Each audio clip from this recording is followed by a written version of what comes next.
channel Ngulik Horor.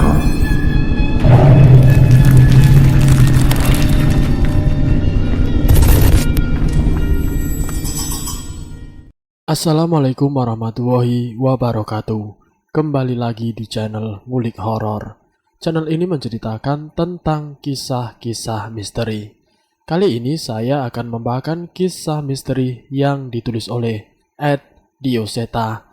Kalian juga dapat mengunjungi tweet beliau langsung ya. Nanti link saya akan sediakan di kolom deskripsinya. Oh ya, di dalam cerita ini nama dan tempatnya disamarkan semua ya, untuk menjaga privasi pihak yang terlibat di dalamnya. Yuk, daripada kita lama-lama, langsung saja kita simak ceritanya. Bismillahirrahmanirrahim. Kali ini saya akan membawakan kisah misteri yang berjudul Tumbal yang Tidak Akan Pernah Selesai, bagian yang kedua. Sesosok tangan dengan daging yang sudah tidak utuh mencoba keluar dari dalam tanah tidak jauh dari tempat kami berdiri. Sontak aku menangis sejadi-jadinya. Tidak hanya satu, tangan itu muncul semakin banyak dari dalam tanah dan mulai mengangkat tubuhnya. Aku tidak lagi berani menoleh. Yang kuingat makhluk-makhluk itu tidak memiliki wajah yang utuh lagi.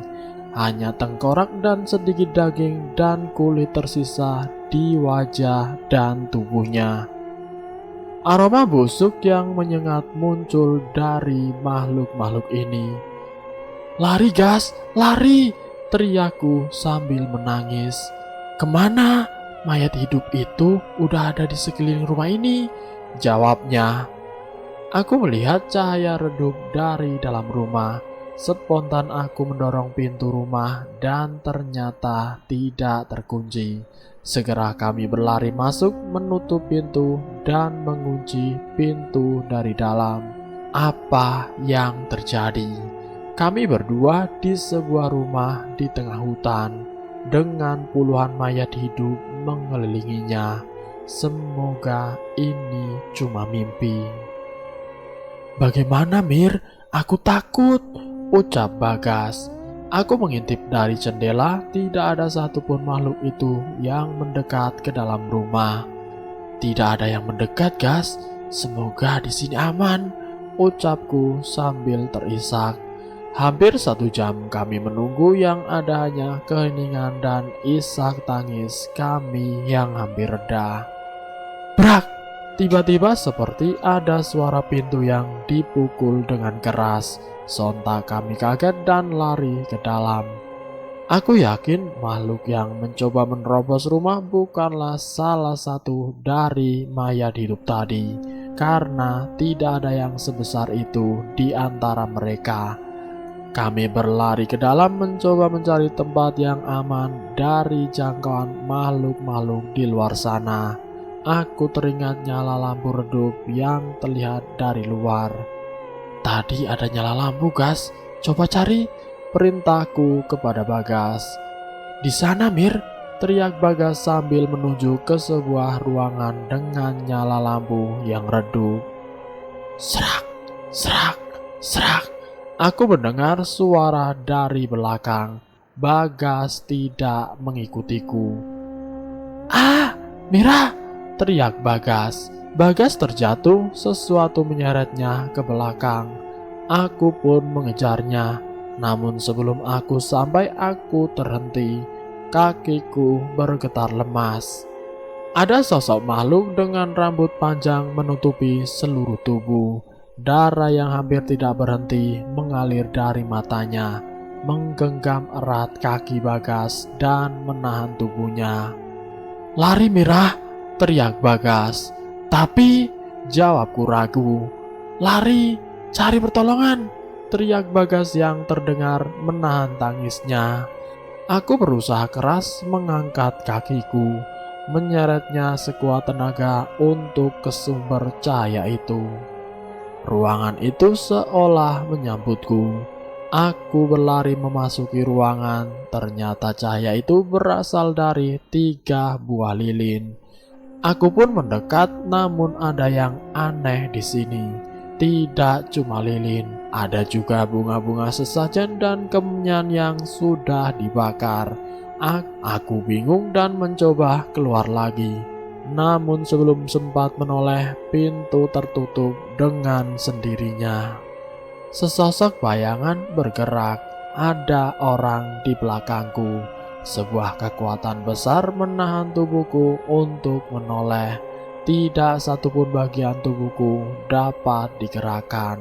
Aku pun merasa lemas. Sebuah perkataan terdengar sebelum aku kehilangan kesadaran. Hapunten, eyo mangrup kion pangrubanan anu kuring janji. Ojo kowe aneh nek kowe durung siap. Kowe orang ngerti sing mbok lawan. Iku dudu mung gelut, iku perang. Jangan berani-berani kalau kamu belum siap. Kamu tidak tahu siapa yang kamu lawan. Ini bukan pertarungan, ini adalah perang. Aku tersentak dari tidurku. Teringat dengan jelas sesosok bayangan makhluk besar memperingatkan dalam mimpiku. Waktu sudah menunjukkan pukul 8 pagi. Segera aku mempersiapkan diri untuk menemui Pak Kuswara. Sudah 1 minggu sejak kejadian di Emah Lewong yang hampir merenggut nyawaku. Namun kami sepakat kami tidak akan berhenti di sini sampai semua permasalahan ini selesai. Aku tahu ini seperti bunuh diri, mengingat bahkan aku sendiri pun hampir mati saat melawan siluman ular yang merupakan anak buah dari makhluk jahanam yang menjadi asal muasal tragedi ini. Selamat pagi Pak Kuswara, ucapku saat bertemu dengan Pak Kuswara di sebuah warung desa tidak jauh dari tempat aku tinggal. Pagi Mas Danan, sudah sarapan? Sambut Pak Kuswara. Belum Pak, ini sekalian mau sarapan lotek uleknya Teh Imas, ucapku sambil menoleh dan memberikan kode ke Teh Imas sang pemilik warung. Pak Kuswara menyulut rokoknya, menarik nafas cukup panjang dan menghembuskan dengan nafas yang kurasa bercampur dengan rasa keluh. Gimana Mas Danan? Ada petunjuk dari kejadian kemarin? Tanya Pak Kuswara. Iya Pak, ini juga alasan saya kenapa saya mengajak ketemu tanpa mengajak Kang Asep. Jawabku menjelaskan. Makhluk besar yang bertarung dengan Pak Kuswara, apa benar itu lelepah? Pak Kuswara memandangku sambil menjetingkan abu rokoknya. Kamu tahu dari mana? Anak yang tinggal di rumah budemu itu ya? Tanya Pak Kuswara. Iya Pak, Bapak tahu Gio? Aku menjawab dan menjadi semakin penasaran. Saya sempat membantunya saat dia dikejar lelepah. Sepertinya sudah sebulan yang lalu. Jelas Pak Kuswara. Berarti Pak Kus juga tahu lokasi majikan lelepuh itu? Tanyaku lagi. Belum Mas, memangnya anak itu cerita apa? Tanya Pak Kuswara penasaran. Dia melihat tempat lelepah itu mengeksekusi tumbalnya, dan alasan aku tidak mengajak Kang Asep karena lokasinya itu ada di tanah milik majikannya Kang Asep. Jelasku pada Pak Kuswara. Kemudian Pak Kuswara mematikan rokoknya dan menghela nafas panjang. Maksudnya rumahnya Mbah Wira? Jawab Pak Kuswara. Iya Pak, tapi masih perlu kita pastikan. Jawabku lagi. Ya sudah, kapan kita ke sana? Jika memang dia pelakunya, harusnya kita bisa merasakan sesuatu saat masuk ke rumahnya. Lanjut Pak Kuswara. Masalahnya Pak, beberapa hari ini saya mendapatkan mimpi yang memperingatkan bahwa ini bukan masalah biasa. Kita harus siap untuk perang, ceritaku dengan gelisah. Semenjak mimpi itu menggangguku, aku mencoba meminta pertolongan kepada seseorang. Namanya adalah Cahyo, teman seperjuanganku saat masih bekerja di pabrik gula di Klaten. Kalau Pak Kuswara berkenan, bagaimana kalau besok Rabu kita ke sana? Saya juga meminta tolong teman saya dari Klaten untuk membantu, tanyaku kepada Pak Kuswara. Baik Mas Danan, jangan lupa persiapkan segalanya dari awal. Kita tidak tahu apa yang kita hadapi nanti, jawab Pak Kuswara. Sepiring lotek diantarkan oleh Teh Imas ke hadapanku. Segera aku melahapnya dan melanjutkan pembicaraan biasa dengan Pak Kuswara. Namun tetap terlihat raut muka gelisah dari wajahnya. Tepat di hari Rabu sesuai yang telah dijanjikan, kami berkumpul di tempatku di rumah Bu Ranti tepatnya.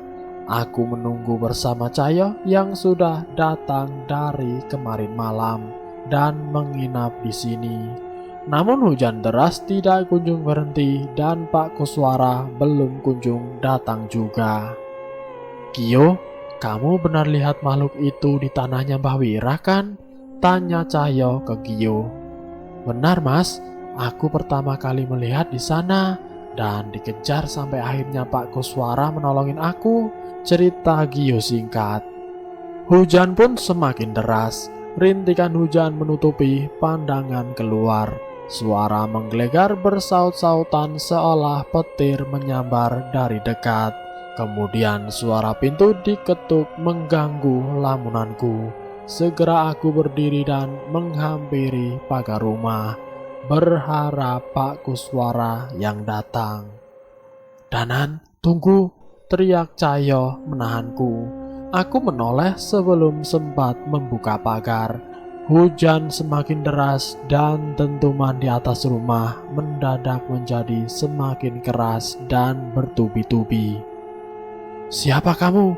Teriak Cahyo sambil menarik tubuhku. Sesosok bayangan muncul dari rintikan hujan yang deras. Terlihat sesosok makhluk kurus kering dengan kepala yang miring menyeringai, dengan bibirnya yang robek sampai ke telinga. Suaranya tertawa keras muncul dari makhluk itu, seolah meledek kami.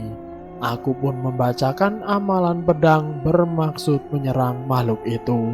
Namun sebelum selesai, makhluk itu menghilang di balik derasnya rintikan hujan. Suara dentuman menjadi semakin keras. Cahyo berinisiatif keluar dan memeriksa kondisi di sekitar rumah kami. Brengsek, kenapa kita bisa tidak sadar? Ucap dia dengan kesal. Aku menyusul Cahyo keluar dan melihat apa yang terjadi. Itu Banaspati, tanyaku kepada Cahyo untuk memastikan apa yang kulihat.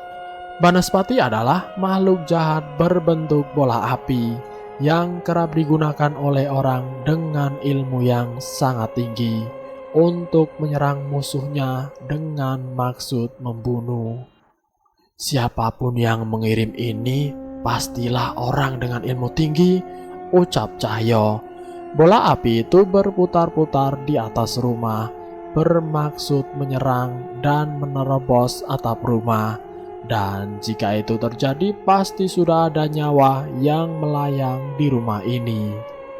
Sekali lagi bola api itu mencoba menerobos, namun yang terjadi adalah benturan. Rupanya suara yang dari tadi kami dengar adalah suara Banaspati yang berbenturan oleh sesuatu. Kemudian aku melihat sekeliling, mencari asal energi yang menahan Banaspati itu. Sudah kuduga itu adalah Pak Kuswara yang sedang duduk bersilah di bawah derasnya hujan dengan merapalkan mantra perlindungan. Kemudian Cahyo mengambil segenggam tanah, membacakan beberapa kalimat doa dan melemparkannya ke kebun kosong di belakang rumah. Banaspati itu pun menjadi hitam. Makhluk itu menyadari benda yang dilempar Cahyo dan menerjang tanpa ampun. ledakan besar terjadi ketika bola api hitam itu menyentuh tanah di kebun kosong itu. "Sudah aman," kata Cahyo. Pak Kusworo membuka matanya dan menghampiri kami. "Maaf Mas Danan, makhluk itu terlalu berbahaya jika saya menghadapinya sendiri. Terlalu beresiko untuk yang tinggal di rumah," kata Pak Kuswara. "Tidak Pak, saya yang bodoh. Saya tidak menyadari ada makhluk sekuat itu yang menyerang," jawabku menyesal. "Terima kasih Mas, saya baru tahu ada cara seperti itu untuk mengalahkan Banaspati," ucap Pak Kuswara sambil menoleh kepada Cahyo. "Iya Pak, saya yang berterima kasih. Kalau tidak ada perlindungan dari Bapak Kuswara, mungkin salah satu dari kita sudah celaka Pak," jawab Cahyo. "Ayo masuk dulu Pak, kita kenalan di dalam saja," ucapku memotong perbincangan mereka berdua. Kami pun mengeringkan diri, mengganti pakaian dan melanjutkan perbincangan kami. Bu Ranti datang dengan menyuguhkan teh hangat untuk Pak Kuswara. "Mas Danan, kelihatannya kondisinya semakin berbahaya," ucap Bu Ranti gelisah. Pak Kuswara menyeruput teh hangat buatan Bu Ranti. Terlihat menggiurkan, namun aku harus menyempurnakan puasaku untuk persiapan nanti. "Bahaya Bu, tapi mau gimana lagi? Kalau tidak diselesaikan, korbannya akan semakin banyak," jawabku kepada Bu Ranti. "Iya Mas, pokoknya hati-hati ya," sahut Bu Ranti. "Bu, saya nitip ini, tolong diserahkan ke Gio. Minta dia membawa ini selama kami pergi," ucap Bu Ranti sembari menyerahkan sebuah benda yang ku ketahui itu adalah pusaka berbentuk kalung. "Hehe, itu pusaka pengganti raga juga Pak?" tanyaku kepada Pak Kuswara dengan penuh harap. "Bukan, hanya untuk berjaga-jaga saja Mas. Anak itu pernah bertemu dengan lelepah. Bisa jadi anak itu juga terikat dengan takdir ini," jawab Pak Kuswara. Hujan sudah mulai berhenti. Sebelum berangkat kami berdoa dan menuaikan kewajiban kami masing-masing sebagai makhluk ciptaan Tuhan yang Maha Kuasa, sekaligus memohon perlindungan atas apa yang akan kami lakukan. Langit pun mulai memerah. Sebuah rumah yang dikelilingi pekarangan besar pun mulai terlihat. Ukiran kayu dan hiasan kepala kerbau menyambut kami dengan hawa mistisnya. Bau darah dan sesaji mengelilingi pekarangan rumah ini. Aku pernah lewat sini, namun sebelumnya tidak ada bau seperti ini. Mungkin kali ini Mbah Wira merasa tidak perlu menutup-nutupi lagi apa yang dia lakukan. Seorang pria tua dengan janggut putih panjang dan baju hitam yang kusam berjalan keluar, seolah dia sudah tahu kedatangan kami. Dia adalah Mbah Wira, salah satu sesepuh dari kampung ini. Namun dia memang sangatlah misterius. Segala sesuatu yang berhubungan dengan dia biasanya diurus oleh Kang Asep. "Bocah-bocah goblok, kalian tidak tahu apa yang kalian hadapi," ucap bapak tua itu. "Jadi benar, ini semua ulah Mbah Wira?" tanya Pak Kuswara dengan raut muka yang masih tenang. Belum sempat menjawab pertanyaan Pak Kuswara, tanah di sekitar kami mulai bergerak, seolah akan muncul sesuatu dari dalamnya.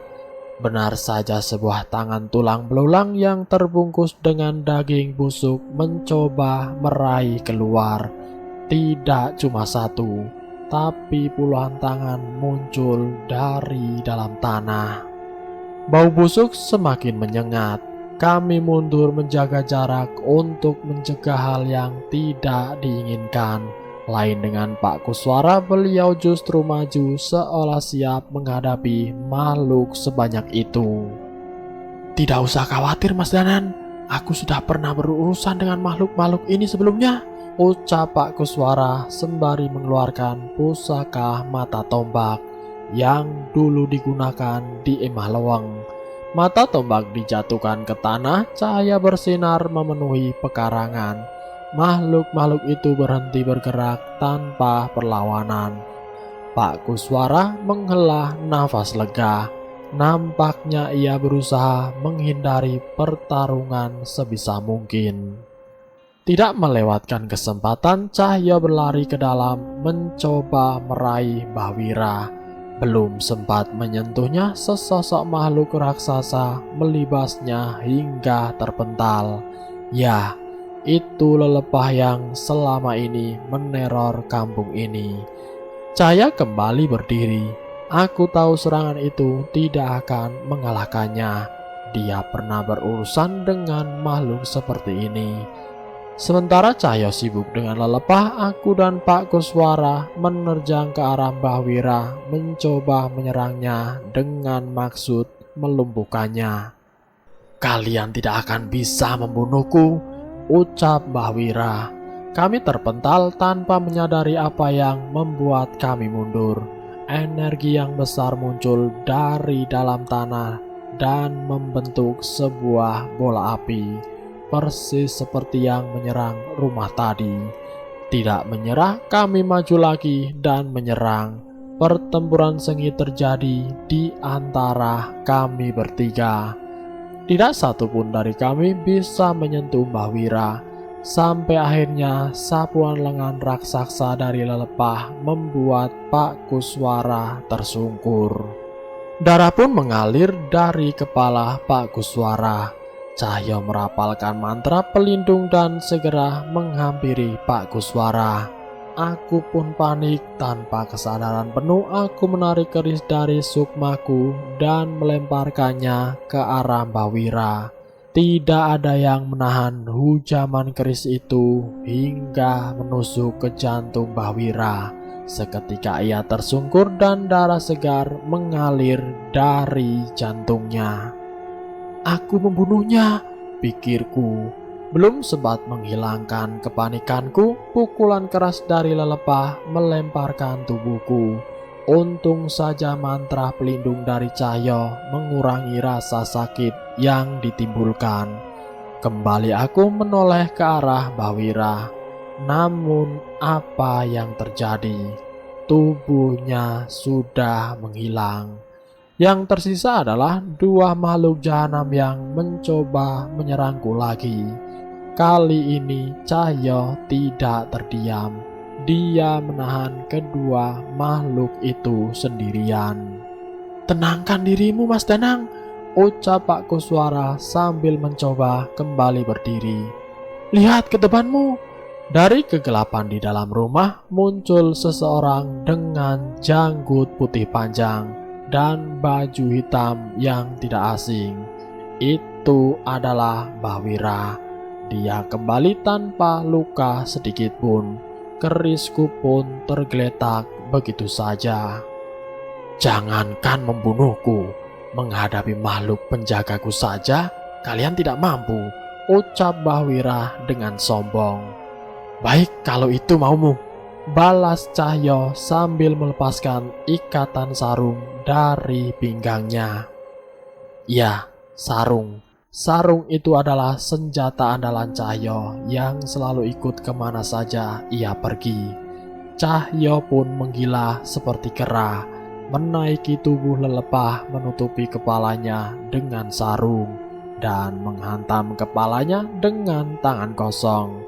Lelepah itu meraung kesakitan, membenturkan kepalanya ke pohon untuk menjatuhkan Cahyo. Kemudian aku menarik kerisku lagi, merapalkan ajian lebur saketi, sebuah serangan jarak jauh untuk menyerang inti dari Banaspati.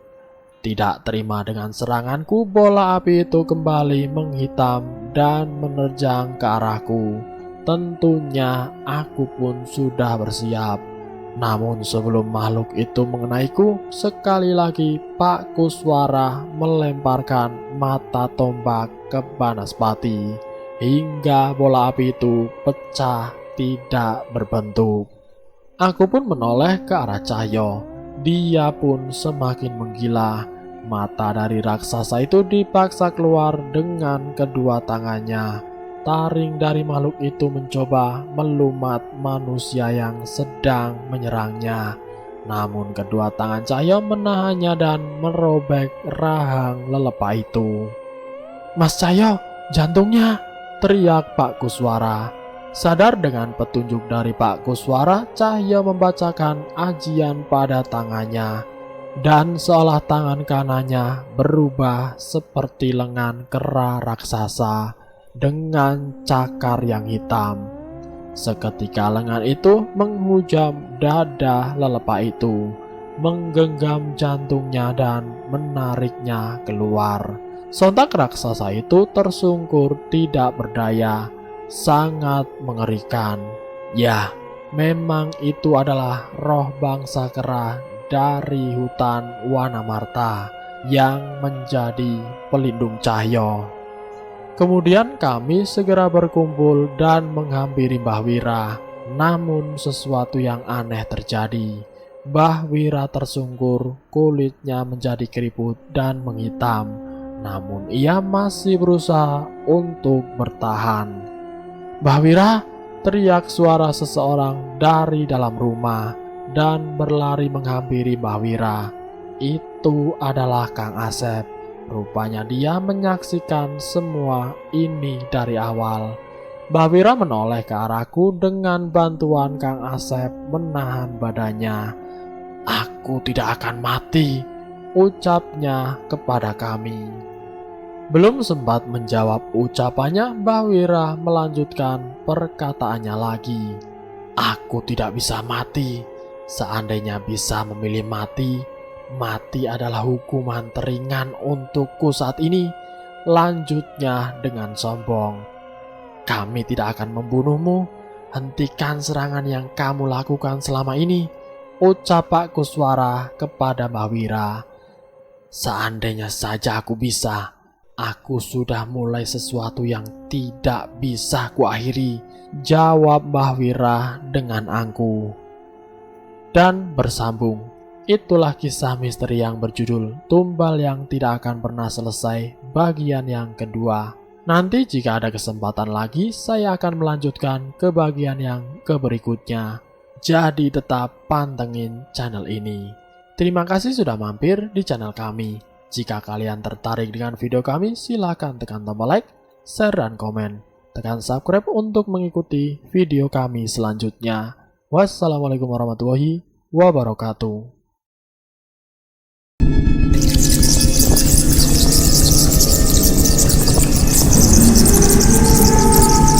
Selamat datang di channel Ngulik Horor.